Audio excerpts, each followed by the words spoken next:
Lunchtime Laugh tomorrow at 12:30.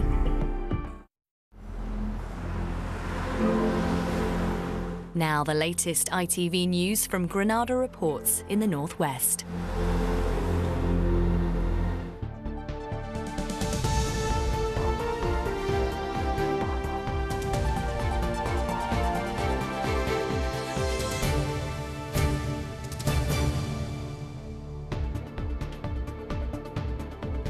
Hello, welcome to Granada Reports, live with the latest across the northwest. Hello, thanks for joining us.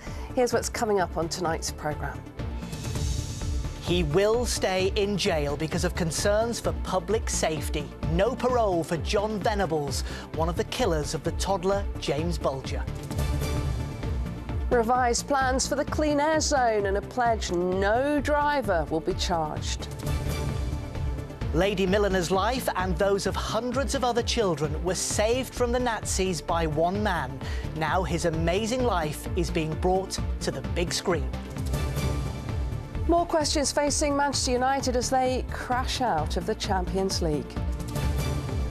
And it's felt rather chilly today, but milder conditions are on the way. All the weather details will be coming up later on in the programme.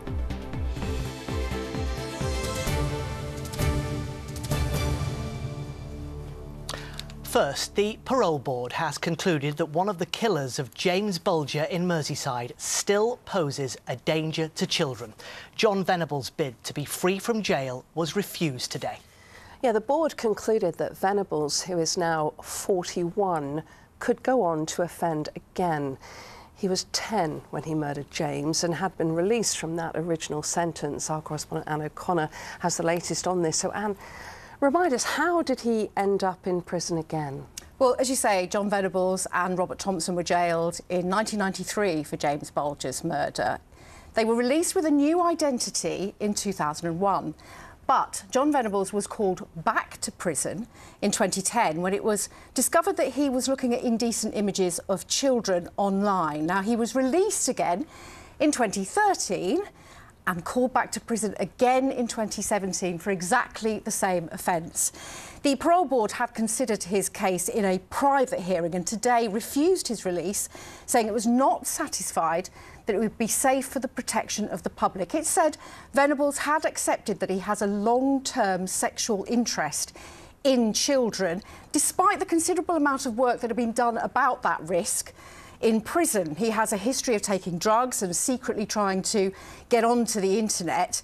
And that means he poses what the Parole Board called a future risk of progressing to offences where he might have contact with children. Now, of course, James Bulger's mother, Denise Fergus, has repeatedly warned about those risks. You spoke to her, Lucy, back in 2020, the last time the Parole Board considered and refused his release. I'm finally feeling now that someone has sat up and finally, and hopefully are listening to what I've said. I've said for years that he will go on to commit another crime. That's exactly what he's done. Not once or twice, but he's done it 3 times now. So, Anne, what's been the response from James's family today? Well, Denise herself has not spoken, has not given any interviews, but her press spokesperson has issued a statement saying this is the day Denise has waited for years.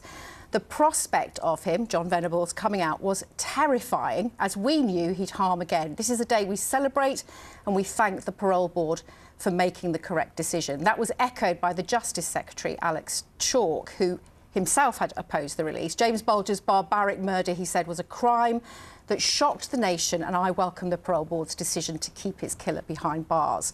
The government is introducing legislation which would see ministers have a greater say in the release of very serious offenders. Now, campaigners who've backed James Bulger's family's campaign all the way along will ask today why it is that he is not safe, Jon Venables is not safe to be released today, but was released back in 2001 and again simply to re-offend. Thank you. Well, next tonight, breathing in clean air. How much do we take that for granted and what are we prepared to do?